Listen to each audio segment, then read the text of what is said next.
welcome to the Sedona International Film Festival. This is our 25th anniversary. We're coming to you live from the Sedona Rouge Hotel. I'm Carol Kahn. Sedona Rouge is one of our sponsors, as well as Black Magic Design and Digitech, and we'd like to thank our sponsors for being a part of our big silver anniversary. And I would love to introduce you to Lyndon from Prizefighter. Yes. Welcome. Thank you. I can't wait to talk about your film. So, first of all, you brought your cast and crew here, Yes. and they're in miniature form, but not as miniature as I thought they were going to be. So, first of all, just tell me a little bit about the film. Well, the film is basically tells the story of the life of Jack Johnson, and it centers on 3 days of his life. The fight with Jim Jeffries, the relationship with his wife, and pivotal incident, the last day of his life. And so I just wanted to, and it's 6 minutes, so it's a lot to compile in 6 minutes, but it's just a story that I was always fascinated by. And a person, an historical figure. He's the first black heavyweight champion of the world, and he won the title in 1908. So it's got some deep history, and it was a guy who basically personified civil rights before civil rights was even a term. You know, it was turn of the century. Well, we do have a clip. I would like to take a look at that. Sure. Why are you here? You sent for me. Why are you still fighting? Some battle never end.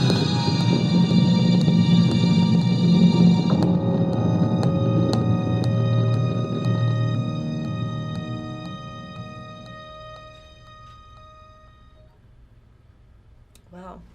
Awesome. Thank And you. you called it a sportrait. Yes. So explain that. Well, I mean, my subject matter is mainly sports, and they're based on real people, so I call them sportraits because they are portraits. So I just combine the two words. It's Now, this is very different animation. So basically, I'd like to see your little figures. Could you hold like one of them up so Yeah. people can see? So this is the cast of Prizefighter.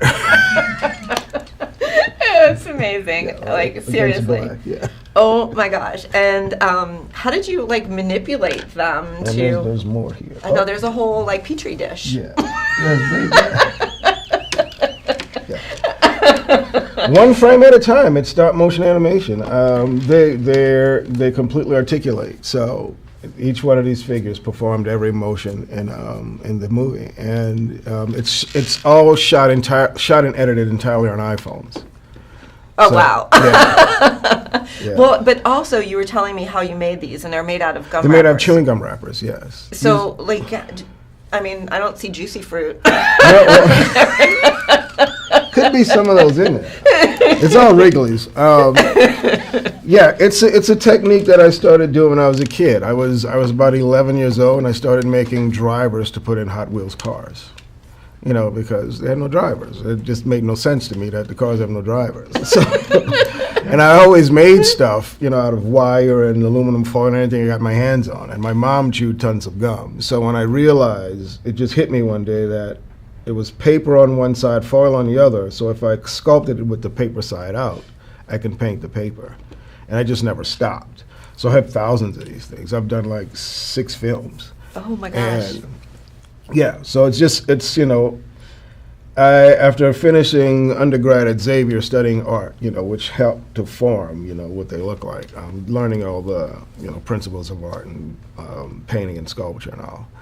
I then went to Cal Arts for graduate school to learn how to animate them and do stop motion animation. So, and then from there, I transitioned into visual effects. So doing character animation on feature films, and I'm an animation director. And so now I've come full circle because I've stepped back from the features after doing 20 and have turned my concentration, my focus back to this.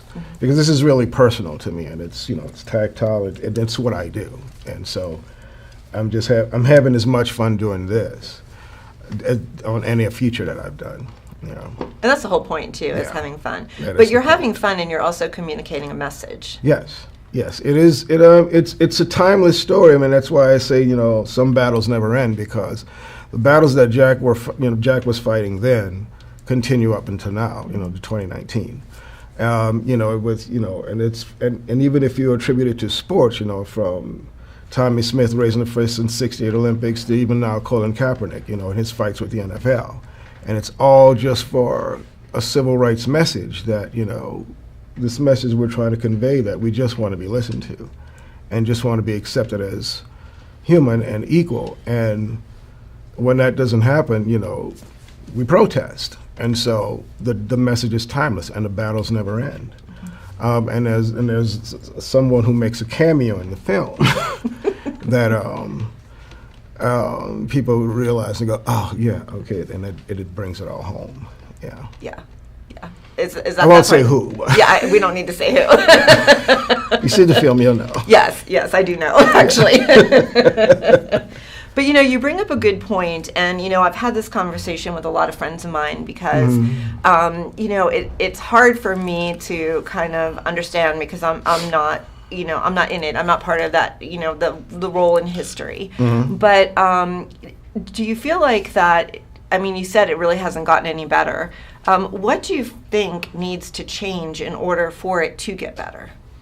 It's interesting because, Prizefighter plays in front of a really good documentary called Bias. They paired those together, so I really appreciate the curation there. And the point of Bias was that we just all need to just accept each other on just a basic human level, and just have the compassion, understanding, and empathy. I always say that if you, and so many studies have been done, that if you put kids together from anywhere in the world, and just put those kids together, those kids will communicate, and those kids will, get along. And it's not until they're taught that someone's different, don't talk to them, that those biases are implanted. And if we just learn to stop doing that, a lot of these problems would not go away, but it would help to improve conditions around the world. Well, I see a big difference with, my daughter's 32, and I feel like there's a big difference with, millennials. But you're right; it depends on how they were raised and what they were taught and all that, all that. But I feel like that there is a major shift. I've seen one, as my daughter's been growing up, and basically, how I've communicated with her, and so, I feel like that there is definitely a change, and people are becoming more cognizant of it, and themselves integrating and trying to get along better than anybody has in the past. Yeah, evolution's going to do its thing. We're going to continually try, but the pace is just very slow because, again, the issues that I illustrate in Prizefighter, we're still dealing with, and this was over 100 years ago. Right. So it's like, we can do better. Right. What was, you said that the fighter in the film, Jay Johnson. Yes, Jay Johnson is someone that you've admired and looked up to, or so. Tell me a little bit about that. Well, just the way that he lived his life. He was a guy who just, for lack of a better term, just kicked ass.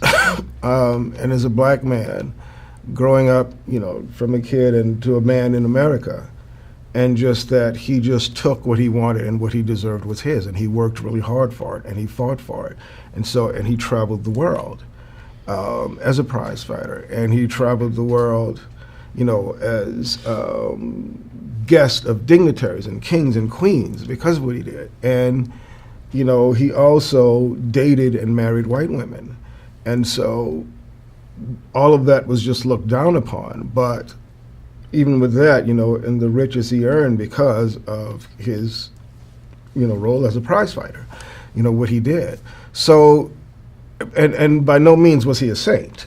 He, cheated on his wife and beat her and did all these things. But, so it was also important for me to show his fallibilities, but not to take away from what he achieved and just the way he went through life believing, you guys can't deny me of anything because I've earned it, I've fought for it, I've worked for it, and this is who I am. And, you know, up until the remedies that they went about to actually defeat him, that they couldn't do it in the ring.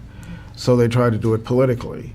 I mean, they did it politically. It's just that story is just timeless, and it's just rich. And, you know, in my way, I wanted to tell it, you know, in my art and, you know, my portrait of him. And hopefully that can lead to something, you know, bigger. Like, you know, there have been stories that have been done. Like in 2004, Ken Burns did an exceptional documentary called Unforgivable Blackness that aired on PBS and won Emmys and all. And it's like 4 hours, and it's incredible. And so I've always used that as inspiration to be able to tell the story in my way. And again, who knows what that will lead to, because it's such a rich story, and you know, we all have our spins on it, and this was mine. Well, thank you. Yeah. Thank you very much. And how can people find out about the film? You know, they go to my Instagram pages, at It's a Rapper, or, you know, at Senior Barrow Linden, and Vimeo, Google, like, there's just ways to find it. It's out there. My IMDb page, there's this trailer, so there's a way. It's not fully online because it's still on the festival run, but, you know, when that runs over, it'll get released. But there's ways to find out about it. I'm too easy to find. Well, if I see little characters, I know your cast and crew. Exactly. So if I see them like spread out all around Sedona, right, you need to make sure that you hashtag us for hashtag Sedona Film Fest 25, yes, and put these characters like all around Sedona, very so cool. we can relate it to your film. For sure. Well, Lyndon, thank you so much for being with us. Thank you so much. And really we will appreciate be back with more from the Sedona International Film Festival after this.